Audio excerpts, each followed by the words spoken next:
Hello and welcome to Fantasy Focus. Today's show is presented by Geico. Insurance can be hard. That's why Geico makes it easy with 24/7 claim service and on-the-go policy info in the app. It is easy to Geico. My name is Daniel Dopp, joined by Fields, Yates, and Mike Clay here to be able to give you a very fun Week 16 recap. We're in the fantasy playoffs. We just came out of the holidays, guys. I haven't seen your faces in a couple of days.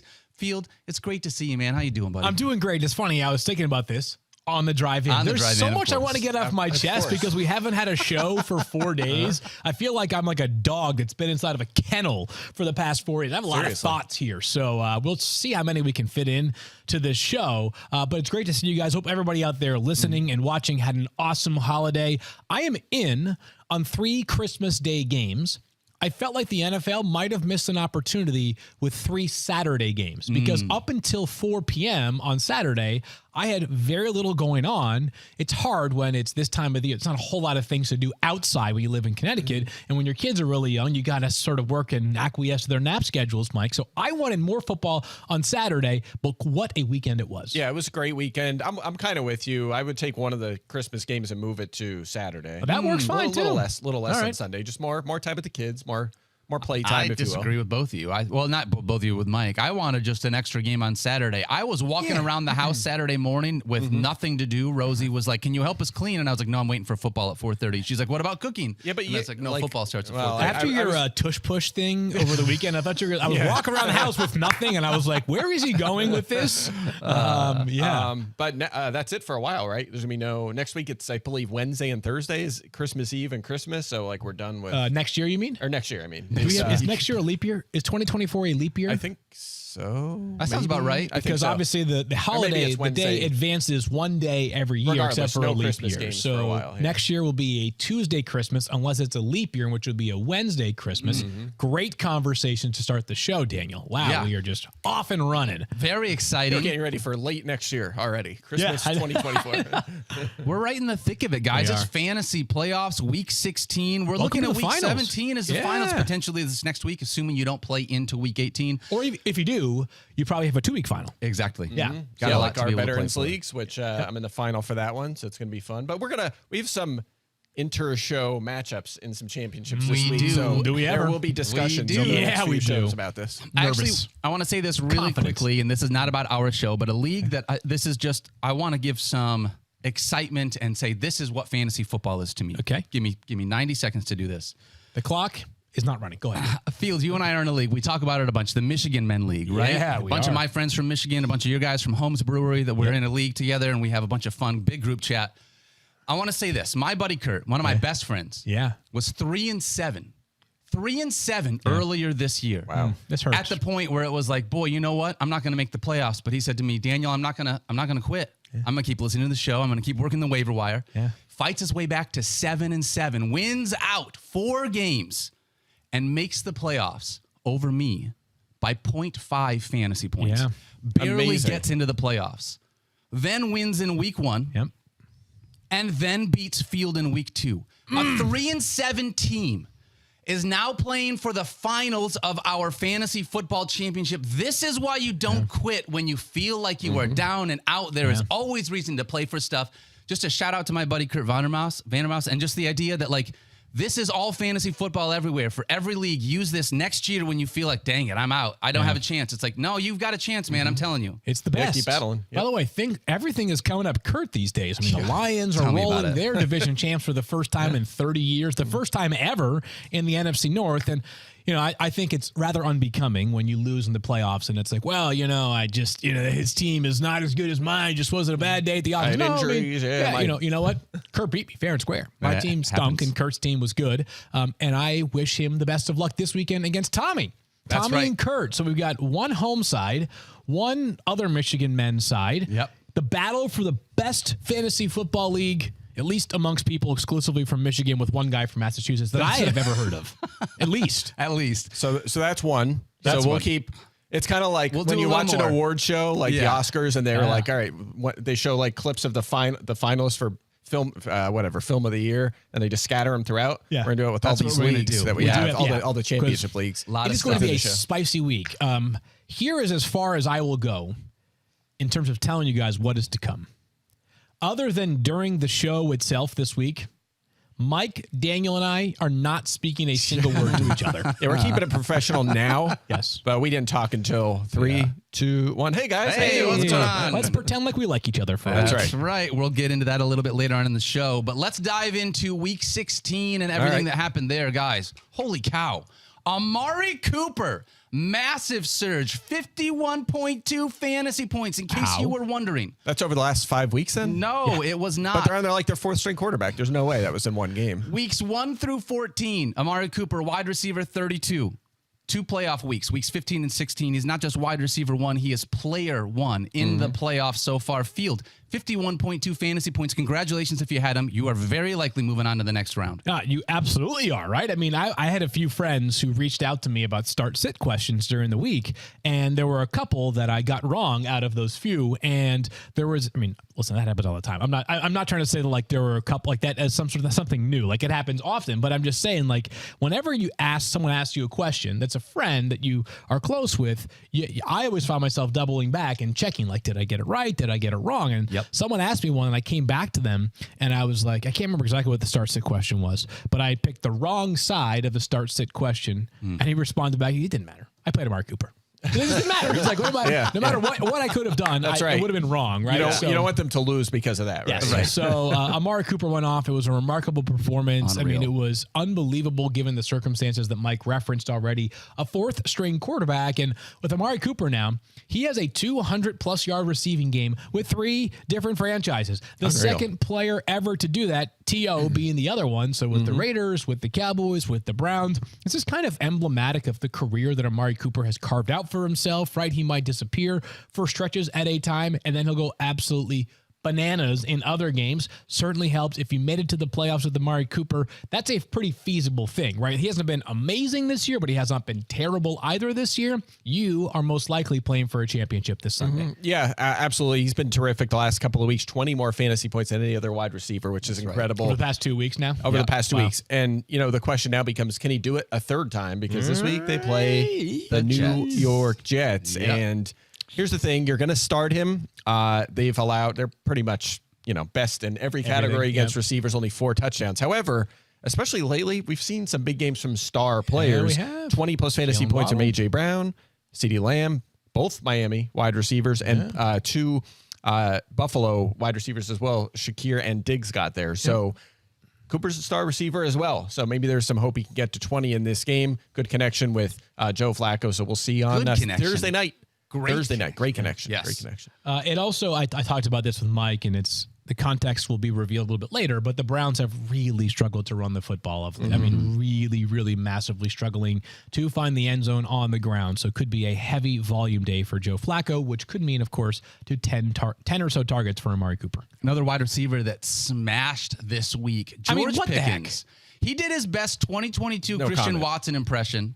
4 catches, 195 yards, 2 touchdowns, 35.5 fantasy points. I was so excited because I played against Deontay Johnson and Jalen Warren in one of my fantasy matchups. Sure. So I was glad it all went towards George Pickens. Oh, that's right. I mean, this is truly remarkable because we spent the entire week, we, the collective sports media public, talking about George Pickens and the play in which he admitted he did not block because he did not want to potentially get hurt. I think he referenced the Tank Dell play where Dell was blocking on a quarterback sneak, his leg gets broken, he's out for the entire season. It became the only thing that the shows that debate topics like that talked about for the entire week. Every day it got more legs. Let's bring in a new voice on this.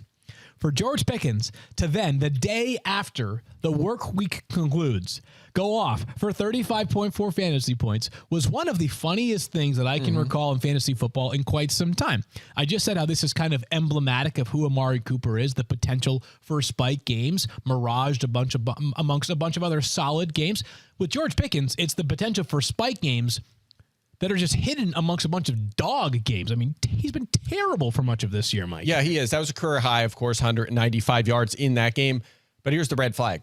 6 targets. 6 targets, 4 catches. 6 targets in the game. 7 or fewer targets in 9 straight games, averaging 5.4 per game. 5.4 targets per game. Also 7.8 fantasy points per game during that stretch prior to this one. So he got, there was that early play right down the middle, broke loose, long touchdown, scored again. it was great. He has that ceiling, but this is him for the rest of the season. Yeah. Like I don't see him now, as you can see our ranking, as a guy that's a lineup lock just because he went off like this. So he's still a flex option. I actually had a league where I faced him and I had Deontay Johnson, so I was not feeling good, and I survived thanks to Brock Purdy. I was facing Brock Purdy. Oh, that kind of saved me Monday night. So I got away with it, but I feel like if you face George Pickens, you should survive because it's not fair. Like he's just like, come on.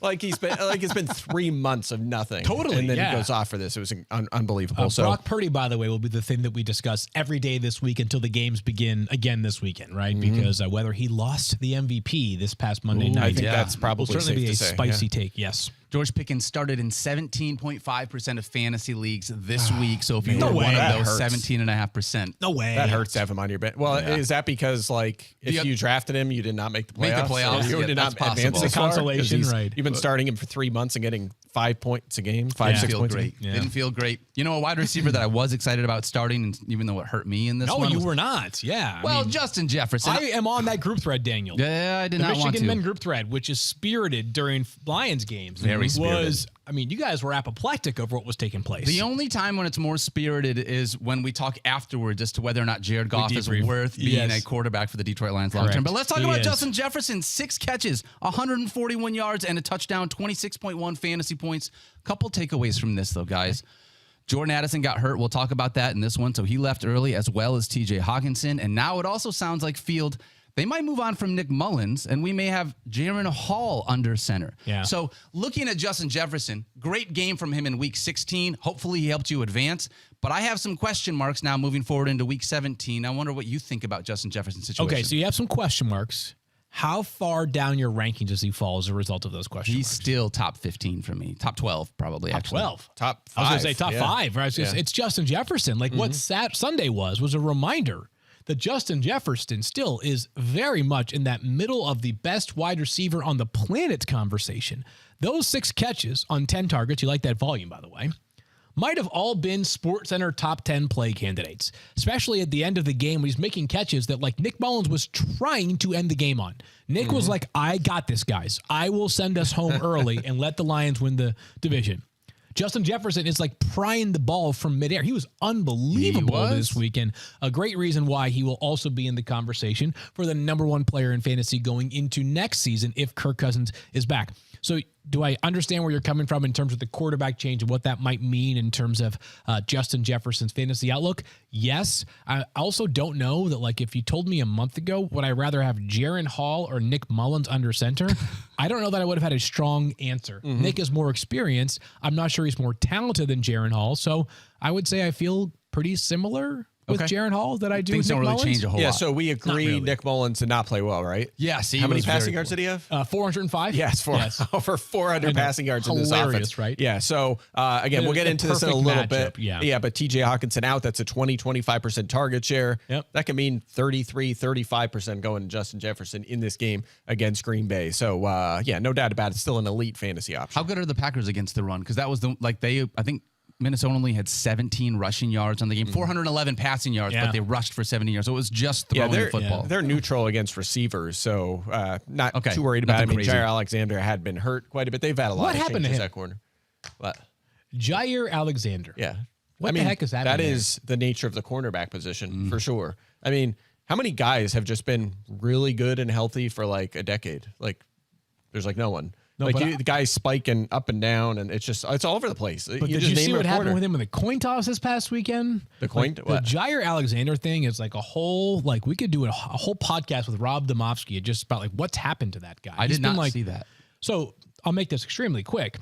The Packers don't do season-long captains. They pick out game captains. Those guys go to the coin toss. Jair Alexander just joined the 3 players that have been picked as the captains for the game, takes the coin toss. They win the toss, and the ref says, what do you want? The options are, do you want the football, or do you want to choose in the second half? He said, we want a kick. And the ref... Oh, no. The ref was like, well, do you mean that you want the football in the second half? And he was like, yes. The ref is not responsible for saying, he could have just... Like, so what could have happened is that the Panthers could have received the ball in the first half, and then they would have had the choice in the second half and received it again. Anyways, that's like 1% of the crazy stuff that's going on with Jair Alexander so far this season. It just sounds like a really bizarre month for him. Yeah. I don't know. Go read go on Packers Twitter. Go ask one of those guys. They'll tell you more about it. It just feels like it's been a weird season. I mostly focus on the the cornerback matchups aspect of it. So I don't know about he's all been this okay stuff, in that regard. Yeah, I mean, he's been an NFL cornerback. There you go. He's good for a while, and then he disappears, and then he's good. That's the nature of the position. But 2 years ago, he was an all-pro, right? It was like, stay away from Jair Alexander. So I digress. But weird week for him and a great week for wide receivers, Daniel. Dude, wide receivers just crushed it this week. There were 10 different wide receivers with 25 or more fantasy points in week 16. There couldn't have been a better week for these wide receivers to go off. I just want to list them real quick. Okay. Amari Cooper, George Pickens. Yep. We mentioned both of those. Puka Nacua. Amon-Ra St. Brown, DJ Chark, best ball champion right there. One of these things is not like the other. That is DJ Chark. Mike Evans, Justin Jefferson, Calvin Ridley, CeeDee Lamb, and T. Higgins. We had a lot of T. Higgins conversation coming into this. What's he going to look like without Jamar Chase there? Turns out he looked pretty good. It's funny. I had one team this year that was just an absolute, write them off, terrible from the start. 6-point passing touchdown league in non-PPR. It might have been the best week in that league's history. This past week, I had Stafford, I had Calvin Ridley, I've got Amari Cooper, Najee Harris. My team went ham this weekend to absolutely mash for the 11th place game. It was awesome. By the way, Chark did nothing in the first half, and then that is against the Packers, who we were just talking about their pass defense. He went off in the second half, so it was good to see another Packers theme this year. They just make other quarterbacks look amazing right now. Yep. Yeah, and also a quick note on Nacua. Yeah, how many touchdowns he has this year? For a guy. Yeah, 5 touchdowns. I mean, it's crazy. He's top 5 in receiving yards. He's just crushing it, and he's left points on the table with a limited touchdown output. So there's still room there for him to. Yeah, you can if you look at the Justin Jefferson and Jamar Chase rookie seasons and compare them with Puka Nacua, he is going to surpass both of them in terms of catches. He has a very real chance to surpass both of them in terms of yards. And then it's Jamar Chase had 14 touchdowns at a rookie. So it's crazy. Nacua's 5, right? Which, by the way, no slouch, Puka Nacua whatsoever, but just an amazing story of the Rams identifying a player who fits their system perfectly and has been unreal all season. Absolutely. I want to talk about the not positive wide receivers just for a second, if you don't mind. Mike, I want to ask you this question. Stefon Diggs. First 6 weeks of the season. Unbelievable. 23.2 fantasy points per game. He was wide receiver 2 over the first 6 weeks of the season. Last 6 weeks. He's averaging 9.8 fantasy points per game. He's wide receiver 47 over the last 6 weeks. And one of the things that doesn't have me feeling confident is the fact that, okay, maybe he's just getting a bunch of volume, but that's not turning into production. Yeah. That's not really the case. He's wide receiver 22 in targets over the last 6 weeks like we're talking about. So when you've got a guy who is a superstar on a team led by Josh Allen that can go off at any given week, but he's wide receiver 22 in targets and he's not getting volume, and you're in a win-or-go-home situation. How do you approach Stefon Diggs? Yeah, well, first of all, I think you have to start him. I get it. Under 90 yards in 9 straight games. Crazy. Hard to believe. Terrible. 9 straight games, under 50 in 3 straight. He's so much better than that. But there's a couple things here. You mentioned it. You have Josh Allen under center. He has 8+ targets in 4 of his last 5. So generally, our favorite fullback name, Chase Volume. Volume, that's right. And we know he's super talented, obviously. The one thing that does draw me back a little bit is Buffalo is just not afraid to run the ball now. Yeah, with they're their good. Coordinator change. They are especially when they're ahead, they've run the ball a ton. But when they're throwing, the target shares have still been good for Stefon Diggs. So he's 13th on my board. I'm still going to start him against New England, a team that it keeps shuffling a cornerback. They've not been really good in that department. And also, New England's defense is pretty good, which could sort of benefit us in the way that it keeps this game close. It's not going to be necessarily like a Buffalo's a 12-point favorite. Yeah, that's Buffalo fair, was but a also 13-point favorite against the Chargers last week, right? Wow. How did that turn out? Yeah, New England's D has been really good, certainly stopping the run. So if it stays sort of close, division rivalry, that kind of thing, then maybe that helps him get some volume. So look, we're ranking him 13th. We're not ranking him 4th like usual. Totally, we're knocking him down, but I don't know. I don't think I could drop him far enough. I'm giving reasons why you still start him. We're not ranking him 42nd. 2 things here. The graphic we just had, a tale of 2 Stefon Diggs with Stefon Diggs headshot twice, was awesome. Second of all, what I was going to say is now we're at the juncture of the season where you can start to look ahead to the offseason. Yeah. I'm not trying to get Bills fans mad at me right now. But for a player who we've had at least questions surface about whether he wants to be in Buffalo long-term or not. If this team wins, and they've won 4 of their past 5 games, it looks like a real threat in the AFC. Maybe this is all a moot point. But if they fall short again and Stefon Diggs has like 11 of 12 games with under 100 receiving yards, can you imagine the discourse this offseason? Yeah, it's not going to be good. It's going to be interesting to see. Yeah, it's not going to be good. But you're right. Sometimes that stuff happens, and it's fine because you're winning. Yep. But as soon as the L's start piling up, then it becomes drama. It becomes a problem. It reminds me of, I'm not saying they're exactly identical, but reminds me a lot of like Antonio Brown in the sense that they were, it was like all that stuff happened at the end when they started losing. And you were like, was he just manageable throughout most of it? Because they were always dominating. They were such a great team for so long. As soon as the L's started coming, then it blew up. So. Totally.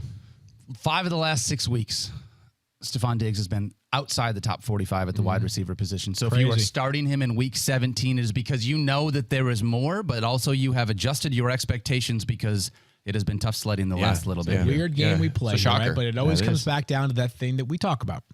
If Stefon Diggs has 25 points on Sunday against the Patriots, would that surprise you more than a player that's ranked outside the top 45? Bad example. DJ Chark every single. No, that might be good. But like, he outscored him this week. But like, are you going to say, "Oh man, I should have played DJ Chark over Stefon Diggs"? If you lose, like, of course you're not going to. Yeah, or like Noah Brown, even. Right. You know what I mean? You're certainly starting Diggs. Yep. Yeah.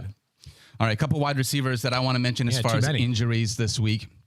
DJ Moore left early in the first after a hip drop tackle, ended up hurting his ankle. We'll have more on that a little bit later this week as well. Keeping an eye on him. Yep, they practice today. It's Wednesday, so teams will be practicing again today. That's good. Other than the one game on Saturday that we have, which is the Lions and the Cowboys, which we've already had one official practice report so far. We also got Jalen Waddle, who had his eye got poked. It looked like real bad. He did not love that, and then also has been dealing with a high ankle sprain that puts Week 17 into question for Jalen Waddle. Sounds very much in doubt. It does. Mike McDaniel, who I think is pretty good if you pay attention to what he's saying, basically said those can be tricky. Yeah. So let's keep an eye out on Jalen Waddle being unavailable on Sunday in a massive game in Baltimore against the Ravens. I still have him in the projections. Probably need to change that today. We'll see. We got a practice report. Probably going to pull him then. Yep.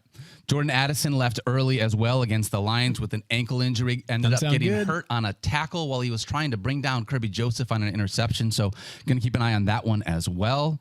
And then Dontavian Wicks. There was no Christian Watson. He was dealing with a hamstring injury. There was no Jaden Reed. He was dealing with an ankle injury. And then he took a shot to the chest on a 21-yard touchdown. Dontavian Wicks did. Tried to return to this game. Ended up staying out. So we're going to continue to monitor there because that Packers wide receiving core is thin in spite of the fact that Jordan Love is playing pretty well, all things considered. Yeah, we'll see if it's thin this week. Christian Watson, hopefully back from the hamstring. He's been out a few weeks, and then Jaden Reed was close last week, so he might go. So Wicks might not matter. I mean, he could be the 2 or he could be the 4, and it wouldn't matter. So we'll keep an eye on all of these guys this week. They play Sunday Night Football against the Vikings. Yep. I was thinking about this on the drive into work. We are going to have some very discontent significant others whose significant other is playing in the championships.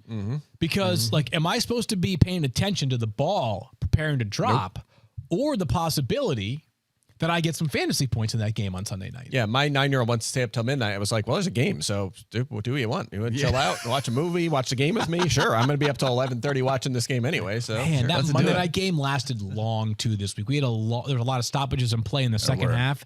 And after doing Thursday night, Saturday night, Sunday night, Monday night, guy with the 2 kids under 2, I was feeling it hard on Monday night. But there was too much on the line to go to sleep. I would never fall asleep during a primetime game, except for that one time that I passed out on the couch and Deontay Johnson scored a touchdown and I missed out on my great Of all time. Yeah. That's what needed to happen.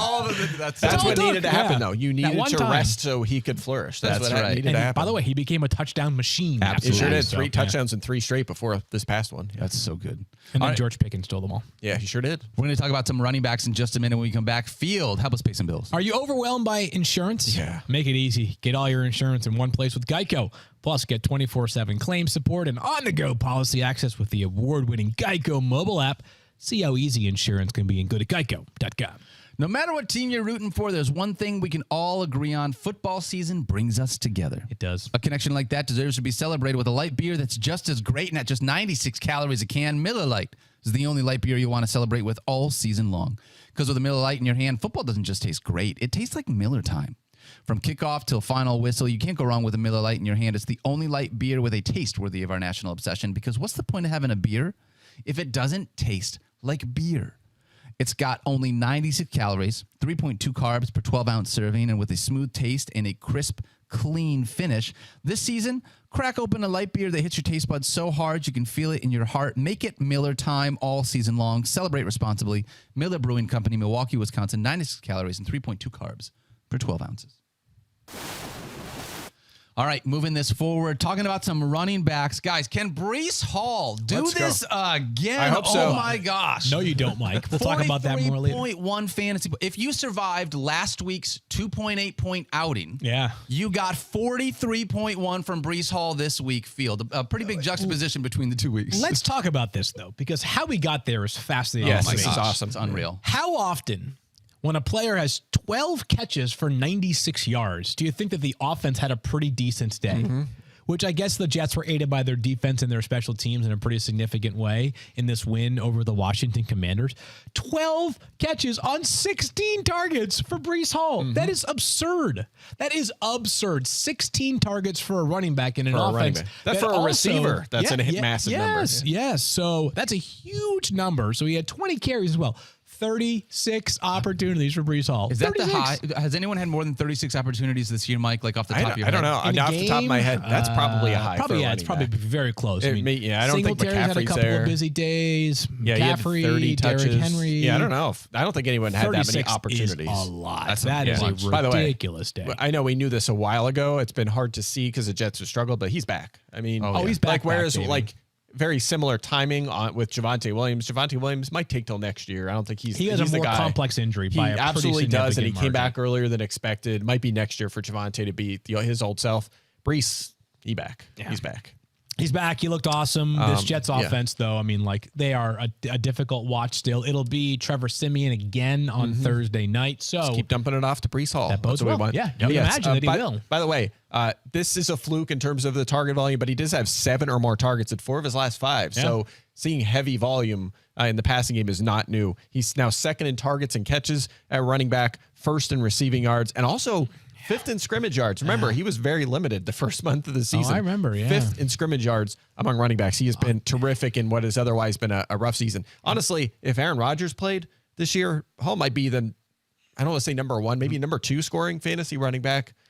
It's just so much more touchdown opportunity. Yeah, but if you think about it, given that Aaron Rodgers won't play again this year and that the Jets probably would benefit from a higher draft pick, they probably should rest Breece Hall for the rest of the season. For this week specifically? Yeah, and then play in week 18 if that means a lot to him. But if you rest him this week, that decreases the chance of upsetting the Browns. I feel like we should have just shown our lineups for our leagues coming into the show because we're just going to keep referencing this stuff and people are like, what are they talking about? I have Breece Hall on my roster. Yes, he does. Anyway. Hey, this one, Breece Hall has a tough matchup coming up this week. In all honesty, taking on the Cleveland Browns. Yes, he does. Yep. He was last 3 weeks, and this is the crazy part, running back 2, running back 61, running back 1.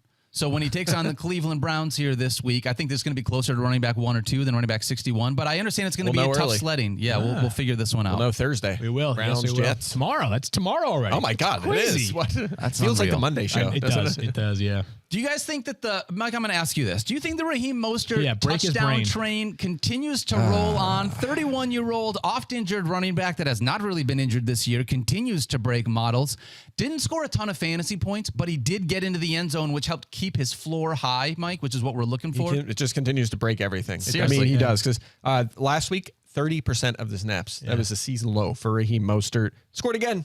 And this time it was a touchdown catch, not even a rushing touchdown. Touchdown in 5 straight now, 8 during that span, 21 in 15 games this season. He has been a machine, but just 30 receiving yards in his last 9 games. He's just getting you nothing in that department. And, of course, they're playing Baltimore. They've allowed 6 touchdowns and the 7th fewest fantasy points to running backs this season. So, at this point, it's not just Mostert and Achane.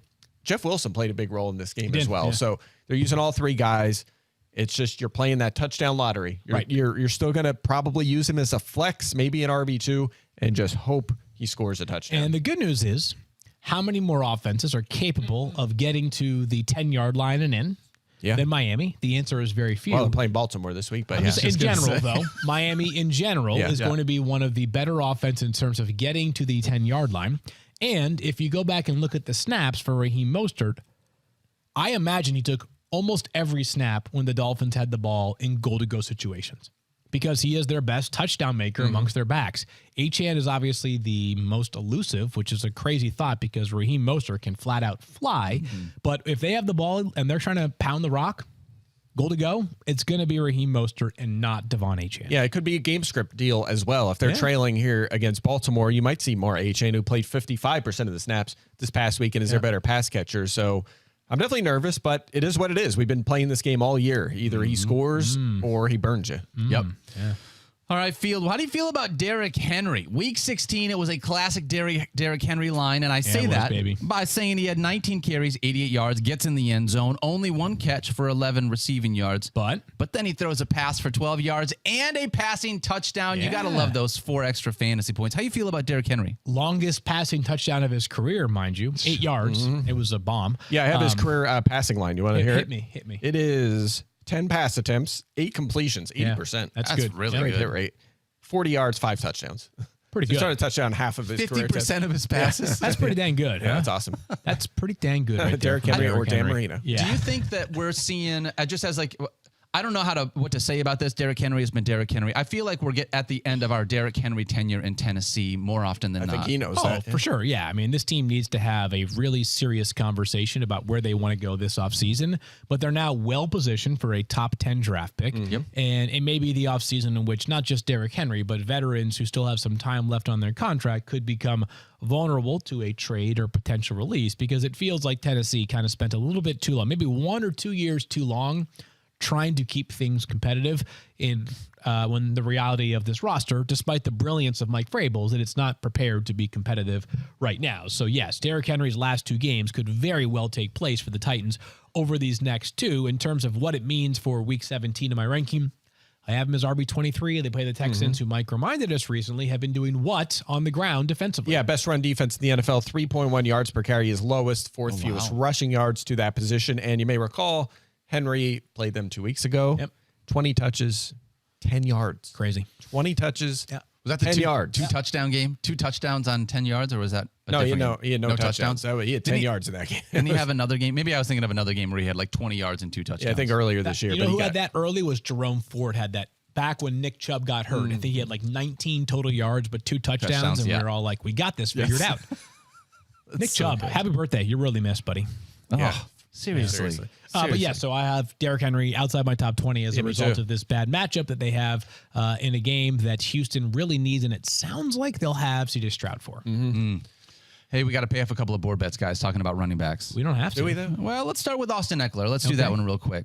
Where are we at on this one, Field? I think you were out on Austin Eckler for the 2nd week in a row. Is that true? Yes, although I did underestimate his rushing. I was like, I could totally see like 9 rushes for 14 yards and then like 7 catches. Instead, he had 3 catches for 21 yards and 15 rushes for 65 yards. So he ends up as RB24. Yeah, I mean, it came down to a touchdown. If he falls into the end zone, he's RB12 for the week. He didn't, so he's RB, 24, 25. I would like to say, look, it sounds like something. You won. Okay. You won. I'm taking the L. Keep going. I would like to say that I trust the process. I think it was fine. Okay, gotcha. I have no reservations about that at all. If it comes down to like if he was a few inches further and scored a touchdown, that's the difference. Yeah. I think the process is just fine. He looked good. I thought he looked good. I thought Easton Stick looked really good in this game. I thought the offense was way better than expected. Stick can run. Yeah. They hung in there with Buffalo. So I think that all, look, again, taking the L, I think that's important context because I'm sticking with him as an RB2 this week. I think he looked good enough that he's still a guy you're starting. Isn't it Denver this weekend? They're playing Denver. Yeah. So the matchup better is matchup as well, but I like what I saw matchup for both running backs this weekend. Yeah, it absolutely is. Yeah. I don't know James if I trust. Cook got smoked by the Chargers this past weekend. Yeah, he sure did. Where do you have Austin Eckler this week, Mike? Did you say? I don't know, 15th. Okay, something like that. Yeah. I thought you just said RB2. That's why I got confused. Not RB2. No, as an RB2. As an RB2 in fantasy. Okay, yeah, that makes me feel so much better. For such an old man at running back, you look spry. I thought looked like a spry. I mean, given everything that Mike just said, I mean, the process is so sound that it could have been easily top 12 running back. I take absolutely no pleasure in saying you lost. You lost. Congratulations. I already took the L. I already took the L.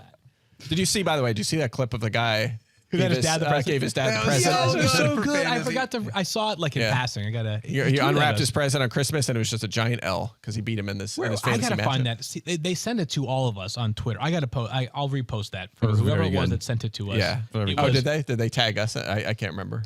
Field. I just saw it. Somebody tagged us in it. Yeah. Yeah. Okay. Gotcha. But that was good stuff. So anyway, appreciate the gift. Thanks for the L. Yeah. No appreciate it. How are you going to utilize it? Am I going to utilize the L? The L, yeah. They're going to throw in the garbage. Okay. I don't want that. Wow. All right.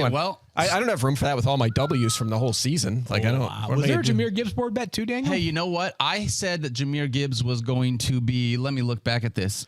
This was the. I had him as RB11. I'll take both L's. Mike had him as running back 22. Yeah, it was too low. Were you? I don't know. He was running back 3. Well, so yeah, I guess 22 was too low if he was running back 3. So I think I won that one as well. So you double I would say, okay, so the Eckler one, I think my process was fine. I think I missed on the Gibbs one. Look, he played more than expected. Good. Did more in the passing game than he had the prior 3 weeks. I should have just expected a better usage, more production. It was wrong. So we can have, listen, sometimes I have the energy for these things and sometimes I don't. Yeah. We can have the conversation about whether you should be taking a running back 12th overall in the NFL draft or not. Can I have it? I got to be honest with you. He's so freaking sweet. I love watching Jahmyr Gibbs. Like, he's so different, man. He is unbelievable. Like, what an enjoyable player to watch. He looks, I don't know what the proper comparison is. The Saints the Lions maybe drew some criticism for invoking an Alvin Kamara comp to Jahmyr Gibbs. Pretty freaking good. I'm not going to lie. Yeah. I think that's the thing, especially in the modern NFL. Like if you're going to draft a guy that high, I don't want to take a guy that I'm giving the ball to between the tackles 20, 25 times. He's got to be a difference maker in space. Right. If it's 9 to 11 and he's getting 5-6 targets and making plays that way, that's a different conversation. It's almost like a wide receiver, right? Like Debo almost. Yes. So if you went back and redid the 2017 draft, which I believe was the year the Saints took Kamara amongst a brilliant draft. Round 2, round 3. Round 3. It was Alvin Kamara, Marshawn Lattimore, Ryan Ramczyk, Marcus Williams, draft, Trey Henry. It was one of the great drafts of the past 10 years. Maybe the best. By anyone, unbelievable. And like if Kamara had been a first-round pick, the conversation would be different, right? Like CMC, like these guys are worth it.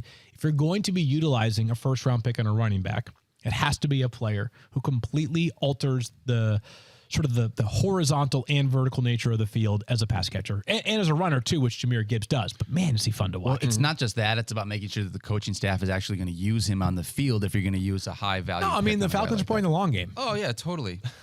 He's fresh. It is funny how you see some play callers just be like, we're going to build around getting our top skill guys the ball. And other guys are just like, we're not going to do that at all. Like, we don't care about that at all. For what it's worth, I like your double E rule, but Gibbs is a double B, so I think there's something in there. And you just took double L's, so rhyme. there's a handful of things that we're talking that one about. ready. Wow, you had that holstered up. That was good. We got to go tight end. You're right. We got to get to our matchups here. You're right. We got to get to matchups. Come on. All right, I'm going to say this. I don't feel good about it. Everything about this situation sucks. TJ Hockenson, unfortunately, season-ending ACL and an MCL tear. Field sucks. The thing about this that is the worst out of all of it is that it happened so late in the season. It's one of those things that means coming into next year, we're going to be talking about how ready is TJ Hockenson going to be for us in fantasy. Yep. Which just sucks because he's one of the best, top 5, top 3 tight end in the NFL right now. He could be the number 1 tight end in fantasy going into next season. That's how much of a ceiling there is for Hockenson, especially if Kirk Cousins is back. But given the fact that he's coming off of the ACL and the MCL, it might end up deferring back to guys like Travis Kelce, maybe Sam Laporta, maybe Trey Mark McBride Andrews, comes on a little more. Trey McBride, although after this week it doesn't feel. Yeah, we'll see. Quite I'll pump the brakes.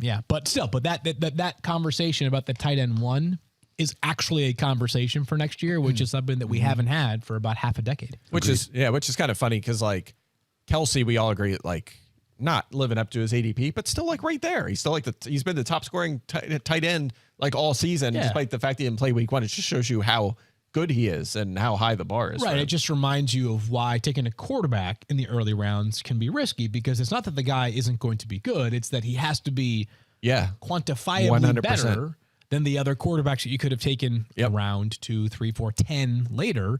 And at tight end, it's not that Kelce has been terrible for the position. It's that Sam Laporta was there in round 10 and you could have taken him and had a top 5 player. Well, and it's not and maybe you said this already, it's not just that. It's also the idea that like the ceiling for Travis Kelce this year is different than when we didn't know that coming in, but it's different than ceilings of years past. So even though he's like tight end 1 on the season still, it feels like a disappointment because he wasn't tight end 1 by 100 more fantasy points than the next best tight end. I'd rather have him than Darren Waller at least, though. Yeah, you're no not doubt. wrong. No doubt. What would you do with Darren Waller? If you're a Darren Waller manager field going into week 17, Tommy DeVito under center, are you playing him at your tight end position? Tyrod Taylor under center, Sorry, Tyrod Taylor under center. That's right. We made the switch.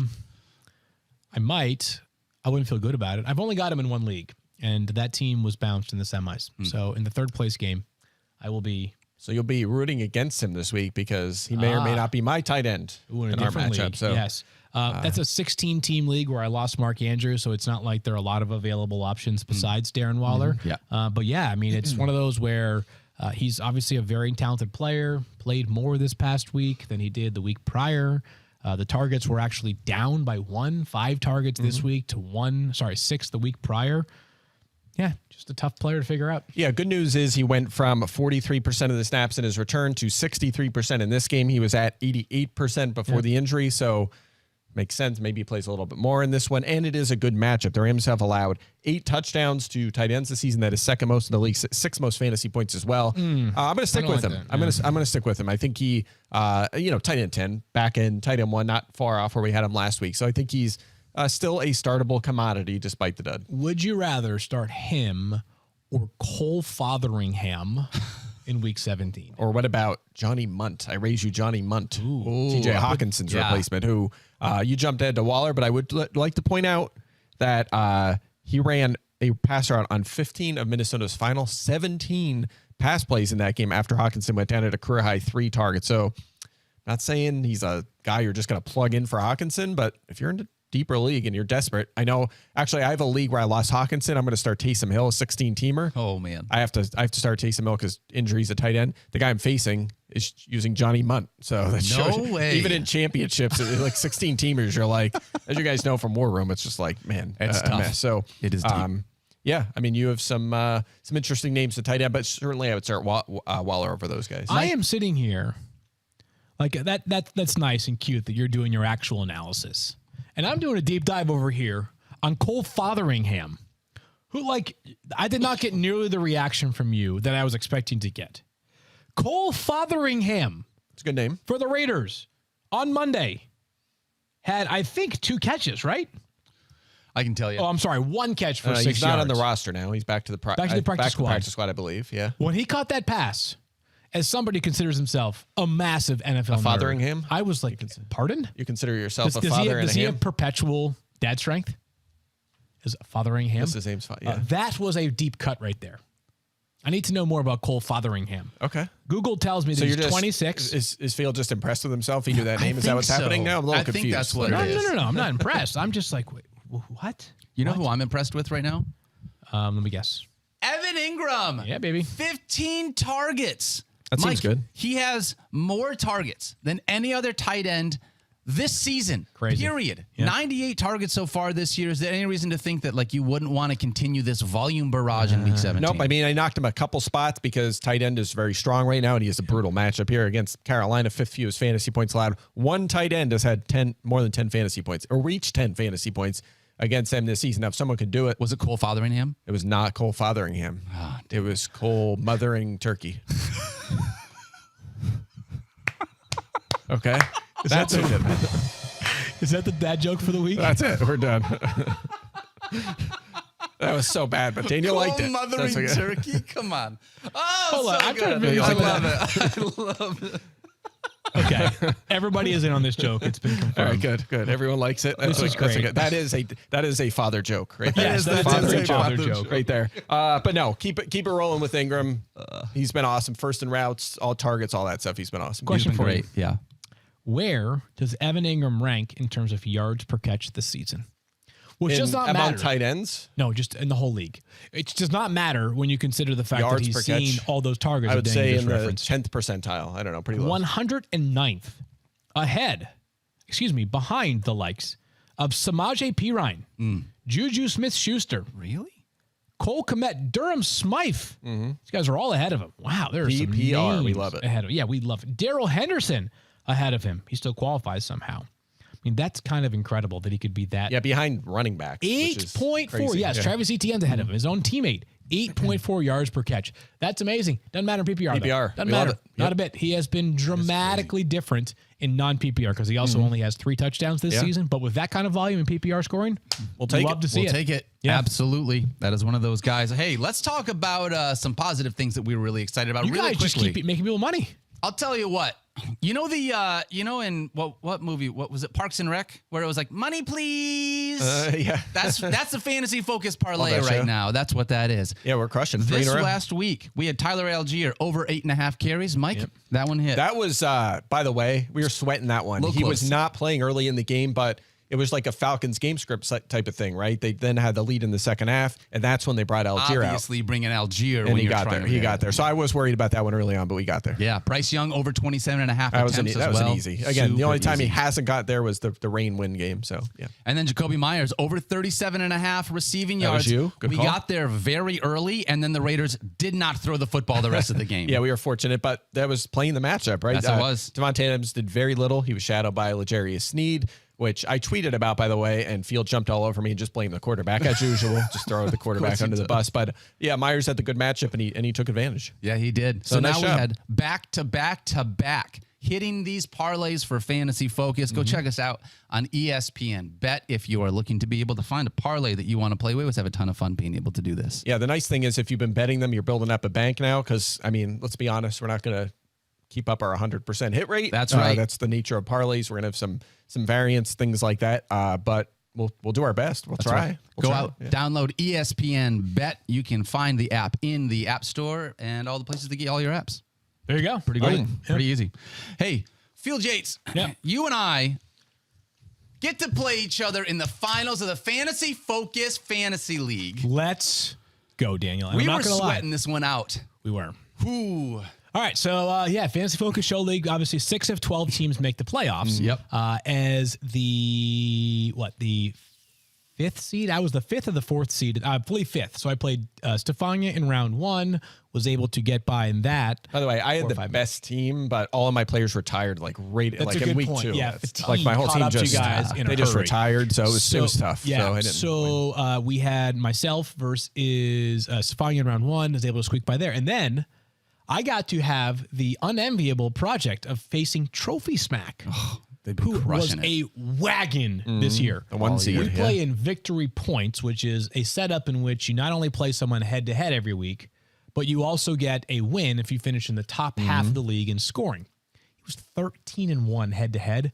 He did not lose until the final week of the regular season. So I had my work cut out for me, but we're able to grind one out in a very dramatic fashion. And it was... this was a roller coaster of emotion because of an injury to Keenan Allen, he decided to play Gabe Davis on Saturday. Heart stops. So you're immediately like, well, Gabe Davis. So I'm sitting there watching the game, and I'm sitting there with my in-laws, who are football fans, but I would not call them like hardcore fantasy football fans, who are like, why are you so perturbed by the fact that this guy, not only was with my in-laws, but my sister-in-law is a huge Bills fan, and she was there too. So I'm trying to be supportive of her. She's one of the most wonderful people you ever meet. And her family bleeds Buffalo Bills. Like, they're all awesome people. But I really did not want Gabe Davis to score those fantasy points. Really did not want it. Did you know Field curses? I didn't know he cursed like that. Idea. That's crazy. So, it was a crazy game that ended up finishing with my Brandon Ayuk. We had down to the wire. So going into the Monday night game, my Brandon Ayuk and Isaiah Likely to his Justin Tucker and Gus Edwards with like a 5-point difference maybe going into it? I think about he was a 5-point difference. Field, you did not take the lead until the final 2 minutes of the game. Literally, when Brandon Ayuk started catching like a bunch of those chunk plays. And then I texted Field and immediately felt bad about it because I forgot that Trophy Smack had Gus Edwards. So when they got the ball back after the 49ers touchdown, that long catch, and he was still just like running the ball out. Field ended up winning by 1.8 fantasy points. Just a sweat. You were sweating a few. I was sweating that. Oh, so good. Concurrently, I'm sweating at our Dynasty League semifinals, which our Dynasty League started with 12 people from ESPN. And by the way, Daniel, We didn't bring up Daniel's win in the semifinals because his team is so good that he just cruised. He won by like 20 something. I waxed. Yeah, Kevin Pulsifer. For what it's worth, I have Christian McCaffrey, Alvin Kamara, and Rashad White, 3 top 5 running backs in that league. So it's disgusting. You should consider benching all of them this week. Yeah, I think I looked at your team earlier and I was like, so I like Rashad White was one of my favorite sleepers this year. And then are you sure about that, Michael, boss man? Yeah, boss man. And then Michael Pittman was my fade. So you were like, I'm going to hedge on Mike. I'm going to do both. I'm going to follow him. And There's your lineup. Yeah. So, I mean, Daniel is currently projected to win by a healthy margin. It's like 10 points, yeah. So we've got my Josh Allen, his Matthew Stafford. That's probably the one spot where I have an advantage. Is the quarterback. Yeah. But Stafford could have a monster game on Sunday. I've got decent running back depth, but not yours. I mean, I've got Aaron Jones, Raheem Mostert, Austin Eckler. I also have on my bench Zeke and Ty Chandler. So I'm going to have to make that decision correctly this week. Interesting. My 3 wide receivers are pretty much locked in. I have terrible receiver depth. DK Metcalf, Chris Godwin, Brandon Ayuk. Isaiah Likely is my tight end. He replaced... Did I have Mark Edge in this league too? I'm not sure. I can't remember. And then Rams and Kyrie Fairbairn. Meanwhile, Daniel's team, Wagon City right here. Matthew Stafford, and you mentioned the running backs already. Christian McCaffrey, Alvin Kamara, Rashad White. And your wide receivers, Devontae Smith, Jalen Waddle, Michael Pittman Jr., plus Evan Engram at tight end, the PPR god, Broncos and Tyler Bass. So what do you do if you are without Jalen Waddle and or Michael Pittman this weekend? Noah Brown. Ideally, we get CJ Stroud back. That would be great. Noah Brown would be the guy that would fill in for my spot there. And do you have another wide receiver in the kitty? If I needed to, a third wide receiver, I'm going to look at it right now. It sounds like Waddle's pretty iffy. Right now, I'm looking at it, but I am telling you right now, I don't feel good about this because I just got word that 62% of our YouTube poll has people taking your side of this matchup. Wow, I disagree. I'm a pretty significant favorite per the projections. Whoever makes those here at ESPN. I got Zay Jones as my other option. Zay Jones, Quentin Johnston. If he plays, all right. So it's not like depend on. It may depend on the health of those receivers, but those two guys. Yes. So we shall see. Listen, Daniel's got an awesome team. I'm not trying to be humble here. Like he's got. It's like I was looking at the matchup, and I was like, holy crap. I was like, does he really have all these players? Because you made a surge in this league. I think you started slow and then like just didn't lose for the last. Came back and then, Also, I started with Justin Herbert. Like he was my quarterback, and if he had done anything this year, like that would have been. So I've been dealing with it. The only thing I want to say about your semifinal matchup that you deserve, like this is how good your team is. You were like, oh my God, I played Jake Browning over Matthew Stafford. Browning was not good. Stafford was good. And you still waxed. Like that's just a great team. I appreciate that. It was a good one, nice. Field. That's be a good showdown. It is not quite as good as, even though I'm very excited, as Mike's Dynasty team, because I feel like Mike's Dynasty team is just ridiculous right now. I don't know, because I'm down my top 2 quarterbacks and Jamar Chase. So I'm trying to say this so you get the win, Mike. So here's what we got here. We don't have the full screen built, but yeah, we'll talk about more of the semifinal. Yeah, maybe we'll show it Friday, but okay, we'll see if we can build it. But we have some time here, so we can. Do you want to run through the sweat here of what happened on Monday night? On Monday night, yeah. For you, so go ahead. Yeah. Mike just went ham this past week. Mike has an awesome Dynasty League team. For those that have been listening to the show all season, you may recall when Mike, in one of the most disrespectful things, like think about Vince Carter dunking over Frederick Weiss. Was that his name? The guy that he jumped over? I think it might have been Weiss. I gave him the German pronunciation there. But Frederick Weiss, the from France, the 7'2" center who Vince Dunker would also work, dunked over his head. That was Mike to me in our Dynasty League matchup. He beat me by 100 earlier this year. I was trying to find 100 points. I don't remember that. 100 points, including Travis Etienne going off. Mike had the opportunity to trade me Travis Etienne at some point during the season. He opted not to. I think that was like week 6 or 7, Mike. So somewhere in that range. It's rude. Where can I find that? Oh, there it is. 211 to 112. Oh, so sorry, but 99. Sorry, only 99. So okay, yeah, you were. I had a chance. Right I had a chance to make it triple digits. I called in. I said, "Can you just call off the dogs here?" Yeah. So just rest Breece late in that game. Mike beats me by 99. So I owe him one. Problem is, it seems really good. Yeah. So do you want to just you read your starters? I'll read mine right now. Yeah, sure. Okay, so you can start. Yeah. All right, so here we go. Again, I had Deshaun Watson and Justin Herbert. Yep. They're both out, so I'm going. I wish I had Deshaun Jackson if they're playing the Giants. Russell Wilson and Geno Smith are my quarterbacks, super flex. ETN, I got from Daniel. Thank you very much before the season. Yep, Breece Hall, Najee Harris, Josh Jacobs, We have 3 flex in this one, so they're all going to be in my lineup. Puka Nacua, CeeDee Lamb, Darren Waller at tight end, DJ Moore, who I don't like his match. I'm nervous about that. I also have Jamar Chase, though. And right now he's in the projections, but I'm not feeling optimistic he's going to play. So that's my situation. So good Mike lineup. Tried something pretty rapscallion-y here this week on waivers. I did. It's a fab league. I have $40 remaining in my budget because my team is not built like mine is. Look, like pay attention here. This is gamesmanship. You got it. There's little things. My quarterbacks have been a little bit of a mystery so far this year. Lamar Jackson's my QB1. Yeah, lock that one in. Quarterback 2, I've been sort of figuring things out. Quarterback 2 for me is Joe Flacco right now, who's been unbelievable. But with the line against the Browns, against the Jets this week, you're like, oh, God, can I really play him? I had $40 remaining in Fab, and I said, I'm going to go grab Jacoby Brissett off waivers. I'm sure no one will take him. Use a sizable amount of my budget. What happens this morning? Mike Clay, $41 on Jacoby Brissett. That's not an accident. I may have checked how much you had left before I made that bid, yeah. So, again, I also only have 2 quarterbacks because all the injuries, so I wanted a little emergency third quarterback. I knew Field might be interested in Mr. Brissett, so, yeah. However, Mike, as was reported 10 minutes ago by NFL Network and since independently confirmed, the Broncos are planning to bench Russell Wilson this weekend and start Jarrett Stidham.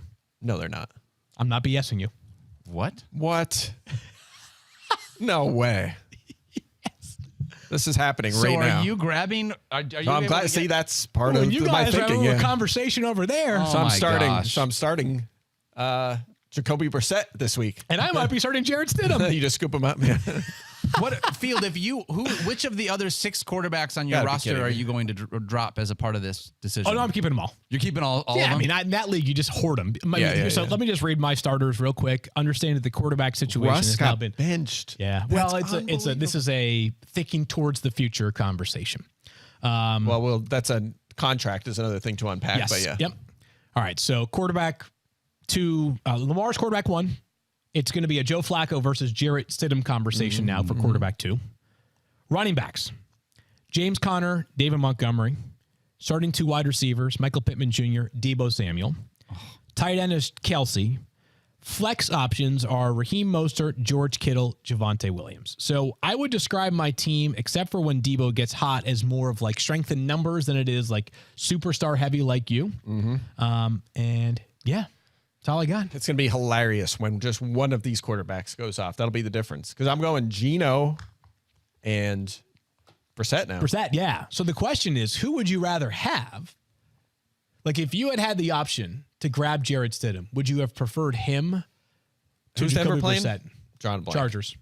Ooh. I'd probably go Brissett, I think. Okay, so you don't feel that bad about it. No, not too bad. But so my depth at quarterback right now, this is awful. Like, here are my quarterbacks that aren't starting for me. Josh Dobbs, Ryan Tannehill, Tyrod Taylor, Mac Jones. By the way, Washington hasn't announced Brissett yet, right? They have. This morning. Oh, they did. Okay, yes. they did. Yep. You're in the clear there. Yeah. All right. Well, with Russell Wilson coming out of Mike's lineup and putting in Jacoby Brissett with what the projections are, the line is now under 1 fantasy point. Yeah, it's a toss-up. It is a very close one. That's what Chase out of the lineup, too, right now. But again, I'm not optimistic he's playing. So it's Najee Harris or Jamar Chase. Honestly, I could play them both and not use Brissett, I guess, but not going to do that. Wait, you actually just changed your lineup while I did. You're not paying attention. You're out here doing, yeah, exactly. Well, I'm trying to win a championship. Yeah, so am I. Okay. And I wanted to be able to check the line here. So. Yeah, but here's the good news, Mike. Unbelievable. So here's I'm down my top 3 quarterbacks now. If you do beat me, which probably will happen. I have excuses. Here's the good news. Here's the good news. You still get to hang a banner. Beat Field by 99. Yeah. That's what it's all about. If you lose to me, because if you lose to me, I did tell you that was my Super Bowl. You get to say to me, hey, like, beat the eventual champion by 99. Yep. Didn't we have... I'm just going to guess it was the Patriots because they've won so many of them, where it was like they lost to a team embarrassingly bad in the regular season, and then they came back and like smacked them by 100 in the playoffs, and it was like... Is that like the Bills the year they lost? The Patriots? Yeah, they lost like 41-0 in week 1. After Lawyer Malloy, Yeah. And then the Patriots win the Super Bowl, and I think they beat the Bills in week 18 or week 17 back then. There it is, Mike. That's it. Do the Bills get to hang that? Well, the Bills are pretty good now. They don't hang. I was going to say. They might be hanging an actual banner. We need some in banners in here in the Fantasy Focus studio. We got to create some. Isn't there like a team? Isn't it like the Colts or somebody has like a banner that's like made the playoffs in like 1993 or something? They have like a banner hanging up says something ridiculous. Someone texted me, and I don't believe this. A friend of mine who I interned for down in D.C. said that the Wizards one year hung a 3rd place in their division banner. Shut up. I don't believe that. However, with that franchise, you never know. You never know. Hey, check out our friends Trophy Smack. They were awesome all season long. TrophySmack.com if you're looking to be able to get a trophy, a belt, a chain, any of the things that you're looking for to be able to pay off. Enter the promo code FIELD, you get a 1.8% discount for the margin of victory that I have for Trophy Smack. Hurts. Maybe they sell championship banners that we can hang up in the studio. I'm getting too confident. I got to just like... It's not mean. They were dominating us all season long. Man, they were the juggernaut coming into the season. They certainly did. So shout out to Trophy Smack. Yeah. Hey, that's going to do it for our Wednesday show. Field and I, we are going to be back tomorrow. There's already football tomorrow, by the way. We'll be talking Thursday Night Football and a Week 17 early preview. Let's go. Last Thursday, and there's a Saturday night game. There's no more Monday night until the playoffs. That's right. Yeah, unreal. Schedule's all scattered now. ESPN heavy week. Let's go. It'll be very fun for Field and Mike. My name is Daniel. We love you guys. Don't forget to love each other. Be kind to yourself. Enjoy your family over the rest of the holidays. We'll see you tomorrow. Jets, please consider resting Breece Hall on Thursday. Don't do it. I need you, Breece.